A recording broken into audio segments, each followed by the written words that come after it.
இப்போ ஒருத்தர் கட்சி ஆரம்பிக்கிறார், அவர் மைக்கை பார்த்தாக்கா ஓடி போய் ஷூட்டிங்க்கு போயிடுறாரு. அவர் மைக் கிட்ட வர்றதே இல்லை.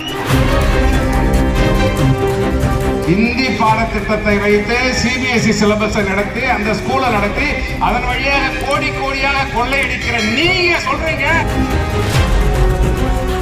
ஏமா என் கூட தான் ஃபர்ஸ்ட் வச்சா இல்ல என் கூட தான் ஃபர்ஸ்ட் அடிச்சேன். அந்த குழாய் அடியில பொம்பளைங்க சண்டை போடுவாங்கல்ல, அந்த மாதிரி போட்டுக்கிறாங்க. நீங்களாம் அரசியலுக்கு லாயக்கான ஆளாதீங்களாம்.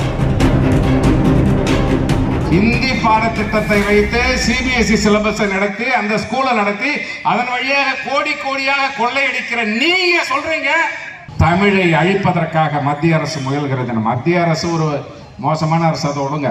அண்ணாமலை மாதிரி கோவாலி எல்லாம் ஒரு தலைவராக வச்சுக்கிட்டு பேசிக்கிட்டே இருக்கிறான். அவனும் அந்த சீமானும் மைக்கை பார்த்தா விடுறதே கிடையாது. இவனும் ரெண்டு பேருக்கு மைக்கை பார்த்தா கடிச்சு தின்றானுங்க. இப்போ ஒருத்தர் கட்சி ஆரம்பிக்கிறார், அவர் மைக்கை பார்த்தாக்கா ஓடி போய் ஷூட்டிங்க்கு போயிடுறாரு. அவர் மைக்கு கிட்ட வர்றதே இல்லை.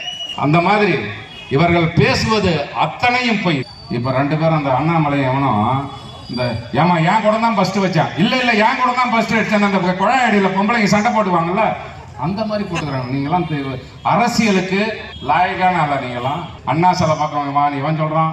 சரி நான் அண்ணா சாலை பக்கம் வரேன், அவன் சொல்றான். அண்ணா சாலை பக்கம் நான் வரேன்றான். அப்புறம் உதயநிதி கேட்டா, ஏங்க நான் அதை பத்தி பேச விரும்பலைங்க. என்னடா இது மான் கராத்தே எல்லாம் போட்டுக்கிறீங்க ரெண்டு பேரும்? மான் கராத்தே போடுறீங்களா? என்னது இது? உங்களை யார் இதெல்லாம் கேட்டாங்க?